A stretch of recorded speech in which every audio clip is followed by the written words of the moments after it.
Hey guys, well we've made a lot of progress on this truck since I filmed the last video here, so let's just kind of show you what all we did. I did a little bit of painting, but gonna be pushing it out here in the sun in a little bit and actually do the rest of the painting. But as you can tell, we got the hood on, and I got the hole cut in the hood now for the engine and whatnot. Got the core support back in and bolted down, and then welded washers here on the hood, as well as the side fenders. So that way I could put wire in and not have it get caught. Make it easier to thread it, basically. I've got this covered because I was doing some painting, but I've got the carburetor on it and the air cleaner. And everything's all hooked back up and good to go. And look at what we got there, guys. We got a lot more clearance now. So my plan actually worked really well.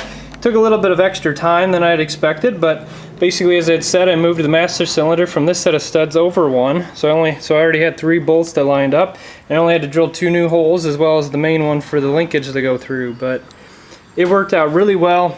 Shifted the master cylinder over. I still got plenty of room from the side, and then now that gives me more clearance for my header, and honestly, I can live with that, and we can make it work.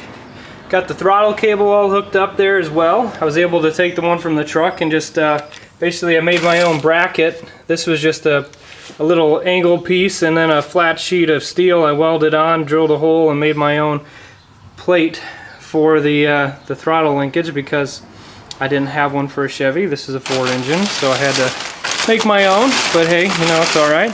Still need to get a radiator for it and swap out the stock bumper, but at this point my main focus is getting this thing painted and ready, because we have a Christian music festival that we always take a truck or a vehicle to, and I really want to take this one, and it's 1 week from tomorrow, so got a lot of work to do this week to get it painted and ready to go and functioning and running. So I believe the last video just had put the engine in, so now that's all hooked up and ready to go. I'm going to have a separate video of the thing running because it does start and run now. And so yeah, got a bunch of welding done. Got all the welding done on both doors. So there's the passenger door, that's welded all the way around. Not allowed to do any welding on the top part here, so I'm just going to wrap some wire around the tops and then we'll call that good. It's just the rule for the Derby. And got this side welded up as well. Looking good and solid. Just used some 1/8 inch steel sheets that I had, and a little thicker stock than I typically would use, but it worked well, and I was able to get the contour of the truck with minimal effort, so that's good.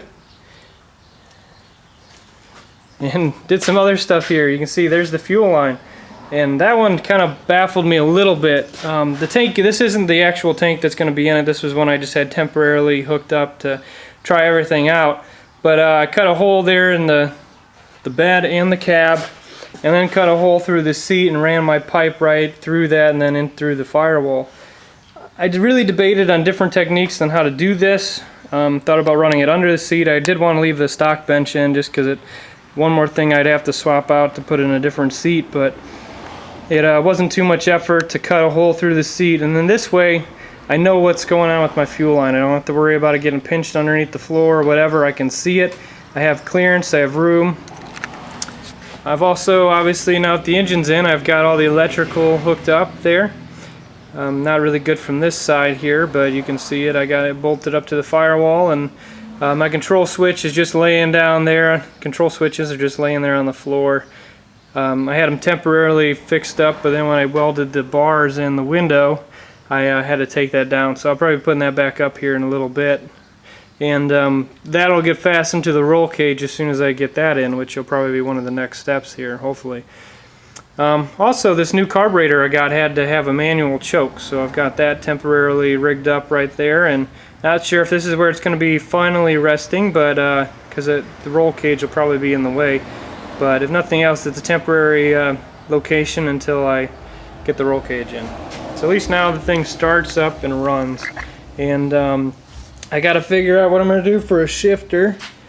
I don't know how many of you are familiar with what I typically would do, but I have a chunk of aluminum just because it's nice and light, and I'll usually make my shifter out of that just straight to the transmission, and that has honestly never failed me once. The aluminum's light enough that it doesn't want to dance around and it doesn't cause it to jump out of gear. unexpectedly when you get a hit or whatever. And it's also soft enough that if for some reason the transmission starts to shift or whatever and I start having clearance issues with the shifter, I can just bend the aluminum with my hand and it's no big deal. So I have that shifter, but it's way too short. It when it's in park, it's only like extends to about here, and then by the time I get it all the way up for drive, it's way too short. So right now I'm actually working on retrofitting. This is a shifter and linkage system that came out of our Camry, if you guys ever remember seeing the video of that. And we're going to try to retrofit it, and I think I've actually been able to make the bracket work. I just welded another piece of metal to it, really crudely welded obviously, but just trying out the concept. But I believe this should be able to bolt right to the transmission, and it'll get me a good angle to be able to make that linkage work. Sorry about the quick move there, guys. I've also got the cab and bed bolted together. The rules allow you to both weld it as well as bolt it, so I'm doing both, and got some grade A bolts in there, and hopefully those will be good and strong. Kind of got them evenly spread out, hoping that that'll just lock it all together better than, you know, straight up and down or whatever, but time will tell to see if that was a good idea or not. Yep, just got some miscellaneous parts in the bed here and extra stuff laying around the garage. Got the drive shaft sitting there. I need to get the drive shaft pulled off of that Imperial, because I actually need the yoke from that in order to mate up to this engine. So until I get that torn apart, I can't get the drive shaft done. But also done some painting back here. You guys can tell the truck is actually going to be base coat white with then some stripes. It was the agreed upon paint scheme that we're going to do for this truck, and I think it'll look pretty sharp. Just a matter of rolling it out here in the sun and getting some white paint on it. And I think that pretty well wraps it up. A lot of my time has been spent getting the engine hooked up and running and ready to go, as well as getting everything welded up. So now I just finished, like, literally a couple minutes ago, getting everything welded up, cleaned up, primed, and ready to go. And now at this point, we're pretty much ready for paint. So exciting stuff. So there you go, guys. There's an update on the truck. Here's another shot for the electrical. It's all mounted up on the firewall, and again the control panel is there and will be mounted up to the roll cage as soon as I get the bar across the dash there. So yeah, at this point, what's next? Alright, I gotta get the shifter and the drive shaft and the painting. And then at that point, this thing will be hopefully running and moving on its own and looking pretty sharp. And then once that's all done, after the show and whatnot, I'll have time. I can weld the rear end and do those sorts of things. But moving along pretty good, and I think we'll actually have time to spare and kind of sit on our hands a little bit with this one. So there you go, guys. There's an update on the Chevy truck derby build. So until the next video, we'll talk to you later.